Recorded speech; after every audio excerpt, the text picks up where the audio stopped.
Halo Minbu. Kenalin, aku Fabriela. Aku Nobel. Di video kali ini kita akan membahas tentang MKJP atau metode kontrasepsi jangka panjang. Bener banget, buat kalian yang ingin tahu lebih jauh tentang MKJP, yuk simak terus video kita. Ngomong-ngomong, sebelum masuk ke pembahasan yang lebih lanjut, kita harus tahu dulu nggak sih apa itu MKJP? Bener banget, jadi MKJP atau metode kontrasepsi jangka panjang merupakan salah satu alat kontrasepsi yang digunakan untuk mencegah kehamilan dalam jangka waktu yang panjang. Nah, MKJP ini memiliki tingkat keberhasilan yang lebih tinggi dibandingkan dengan KB jenis non-MKJP. Nah, tadi kan udah dijelasin tuh apa itu MKJP. Aku boleh nanya nggak sih jenis-jenis MKJP itu apa aja ya? Jadi jenis-jenis MKJP itu ada 4. Yang pertama yaitu IUD atau yang biasa disebut dengan spiral. Yang kedua implan. Yang ketiga ada MOW atau metode operasi wanita. Dan yang terakhir ada MOP atau metode operasi pria. Nah, tadi kan udah aku jelasin tentang pengertian MKJP, kemudian jenis-jenisnya. Sekarang aku mau nanya nih Mas, kira-kira apa sih urgensi penggunaan MKJP ini? Nah, jadi MKJP ini merupakan salah satu strategi untuk mendukung percepatan penurunan angka kematian ibu melalui yang pertama, mengatur waktu, jarak, dan jumlah kehamilan. Yang kedua, mencegah terjadinya kematian perempuan atau ibu yang mengalami komplikasi selama kehamilan, persalinan, dan nifas. Yang ketiga, karena menurut data yang bersumber dari Kementerian Kesehatan, angka kematian ibu di Indonesia masih terbilang tinggi, yaitu pada tahun 2021 sebesar 300 angka kematian ibu per 100 kelahiran hidup, di mana memiliki target penurunan angka kematian ibu menjadi 183 per 100.000 kelahiran hidup. Namun, berdasarkan data BKKBN tahun 2021, cakupan KB MKJP di Indonesia masih terbilang cukup rendah, yaitu hanya sebesar 27,27% jika dibandingkan dengan cakupan KB non-MKJP. Nah, jadi begitu Minbu, memang penggunaan MKJP ini sangat penting dilakukan dan harus terus ditingkatkan cakupannya. Betul banget. Nah, untuk tahu lebih dalam mengenai MKJP, jadi di vlog kali ini kita akan mewawancarai salah satu pengguna MKJP buat tahu nih testimoni dari pengguna MKJP itu sendiri. Oke, yuk ikuti kita. Halo Minggu, di sini kita udah bersama dengan salah satu pengguna MKJP. Selamat pagi Ibu. Pagi. Bisa diperkenalkan dulu? Ya, perkenalkan nama saya Bu Lili Warnantin. Saya sehari-hari sebagai kader juga sebagai penjual nasi. Oke, baik. Jadi pada kesempatan kali ini kami mau sedikit bertanya kepada Ibu terkait testimoni penggunaan MKJP ini. Apa manfaat yang dirasakan Bu Tondo selama menggunakan MKJP? Ya, manfaat yang saya rasakan selama menggunakan MKJP, lebih spesifiknya saya menggunakan IUD.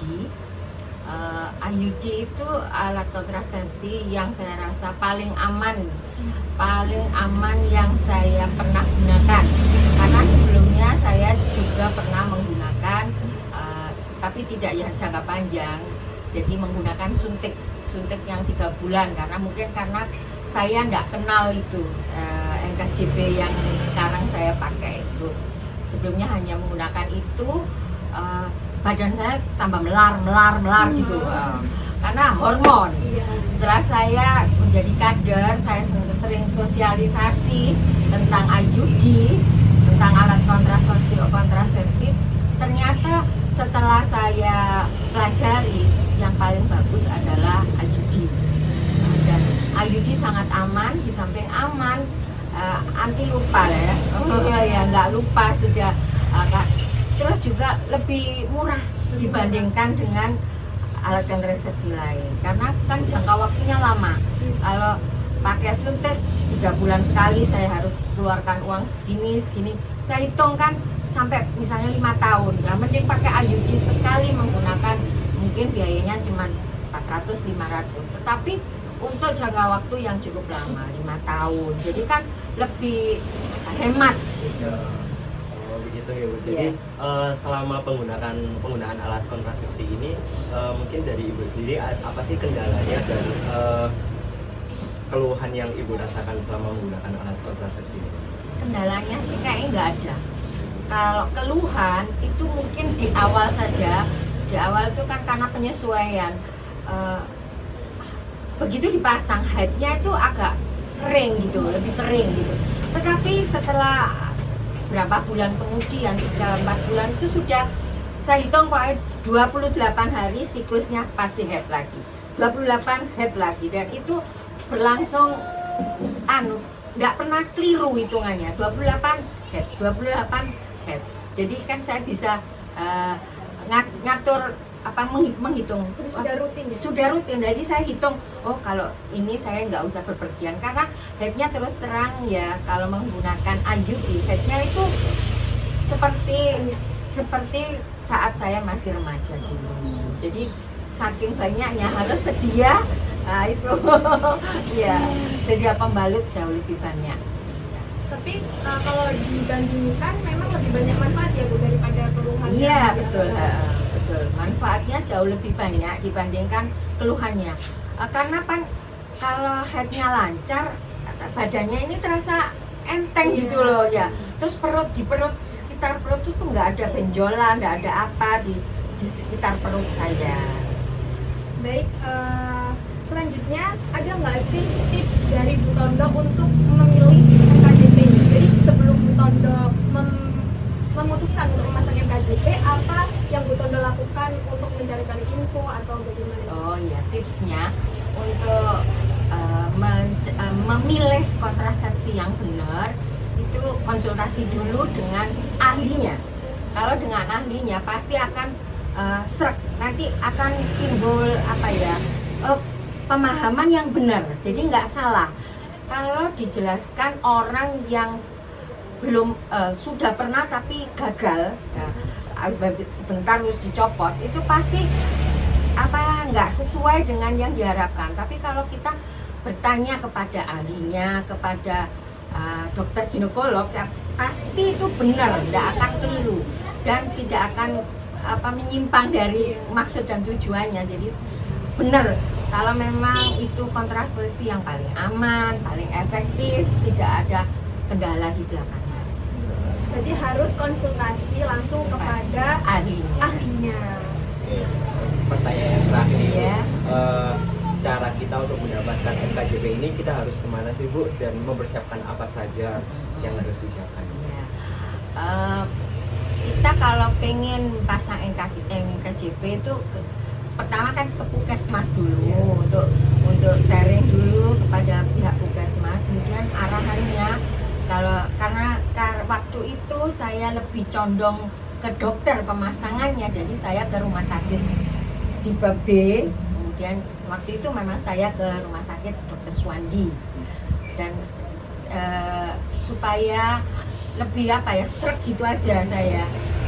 Waktu saya pertama kali memasang itu dokternya sendiri langsung tanya, ini Bu Lili mau dipasang dokter apa bidan? Saya tetap memilih, saya ingin dipasang oleh dokter. Oke, jadi Bu Tondo kalau misalnya udah srek gitu, berarti lebih cocok ke dokter ya daripada ke Iya. Jadi Pingin meminimalisir keluhan gitu aja lah. Ya, meminimalisir gitu keluhan kan. Seringkali saya dengar tuh keluhannya ada yang dipasang bidan ya, waktu itu saya juga nggak ngejelek-jelekan bidan ya, itu kurang tepat sehingga sebentar aja katanya mencolot lah, katanya hilang lah, masa begitu. Tapi kalau dokter, saya rasa yang sudah berpengalaman sekali sehingga nggak akan keliru memasangnya di tempat yang benar gitu. jadi pilih dokter sesuai dengan yang sudah diyakini ya teman-teman. Diyakini. Oke, baik, terima kasih. Itu tadi tips dan testimoni dari salah satu pengguna MKJP yang udah dijelaskan oleh Bu Tondo tadi. Mungkin terima kasih banyak Bu Tondo atas Ya, sama-sama. waktunya. Sama. Oke. Dari kami cukup sekian, terima kasih Ibu. Ya. Sekian wawancara dari kami. Terima kasih. Wassalamualaikum warahmatullahi wabarakatuh. Sampai jumpa. Nah, itu tadi video pembahasan kita tentang MKJP nih, Minbu. Yang pertama tentang pengertian, jenis, manfaat, dan testimoni langsung dari pengguna MKJP itu sendiri. Jadi, harapan dengan dibuatnya video ini, semoga Minbu jadi bisa lebih aware untuk berpartisipasi terhadap penggunaan MKJP ini. Oke, sampai di sini dulu ya vlog kita kali ini. Ingat, 2 anak cukup. Untuk generasi gemilang. Bye-bye.